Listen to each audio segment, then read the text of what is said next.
Okay. అసలు Jio, black rock వాళ్ళు ఇద్దరు అంటే వీళ్ళ కొలాబరేషన్ వెనకున్న మెయిన్ ఆబ్జెక్టివ్ ఏంటి? అండ్ బ్లాక్ రాక్ వాళ్ళు రిలయన్స్ జియోని ఎందుకు వాళ్ళ పార్ట్నర్‌గా, బిజినెస్ పార్ట్నర్‌గా ఎంచుకున్నారు?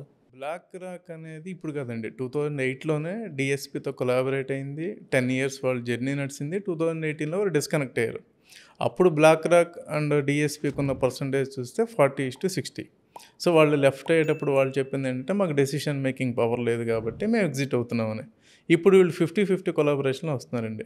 జియో కూడా ఎప్పటినుండో ఫైనాన్షియల్ సర్వీసెస్‌లోకి రిలయన్స్ రావాలనేది ఉందండి. ఇప్పుడు కాదండి. 99లోనే జియో హ్మ్. స్ట్రాటజిక్ ఇన్వెస్ట్‌మెంట్స్ ప్రైవేట్ లిమిటెడ్ అని రిజిస్టర్ అయ్యి ఉందండి. ఓకే. ఆ! దాన్ని 2002లో లిమిటెడ్ కంపెనీ కింద మార్చారు. కాకపోతే అప్పుడు ఎందుకు రాలేదు అంటే, అప్పుడు వీళ్ళు సెపరేట్ అయినప్పుడు Anil Ambani has A Reliance capital. వాళ్ళు ఆల్రెడీ ఆ బిజినెస్‌లో ఉన్నారు కాబట్టి రాలేదండి. లాస్ట్ ఇయర్ వీళ్ళు దీన్ని డీమెర్జ్ చేసి రిలయన్స్ నుండి నేమ్ మార్చి జియో ఫైనాన్షియల్ సర్వీసెస్ కింద వచ్చారండి.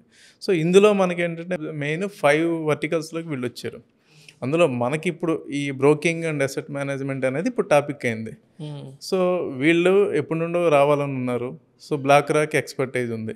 సో, వీళ్ళ కొలాబరేషన్‌లో బ్లాక్ రాక్ కూడా ఇప్పుడు మన మార్కెట్ మీద బాగా బుల్లిష్‌గా ఉందండి. అంటే ఎమర్జింగ్ మార్కెట్స్‌లో రిటర్న్స్ రావచ్చు. హ్మ్. ఎందుకంటే మీకు ఈటీఎఫ్స్ ఏదైనా సరే మన పాసివ్ ఫండ్స్ తీసుకుంటే హ్మ్. 12%, 11% మించి జనరేట్ చేయలేరండి. సో, అదే ఎమర్జింగ్ మార్కెట్స్‌లో అయితే కొంచెం ఎక్స్‌ట్రా 16% వరకు జనరేట్ చేయడానికి స్కోప్ ఉంటది. అండ్ మన మార్కెట్ కూడా ఎక్స్‌పాండ్ అవుతుందండి. మనం చూసాం కోవిడ్ ముందు హ్మ్. అవును. 3.5 క్రోర్స్ ఉన్న డీమ్యాట్ అకౌంట్‌లు ఇవాళ 20 క్రోర్స్ దాకా 20 రీచ్ క్రోర్స్ అయిపోయినాయి. వరకొచ్చాయి. అలాగే హ్మ్. ఏఎం చూసుకున్నా కూడా లాస్ట్ 10 ఇయర్స్‌లో ఆర్ లాస్ట్ 15 ఇయర్స్‌లో డెవలప్ అంటే అంతకన్నా చాలా ఫాస్ట్‌గా మన మ్యూచువల్ ఫండ్ ఏఎం కూడా రీచ్ అయింది. సో, డెఫినెట్‌గా companies they are interesting in Indian growth story. So, they collaborated.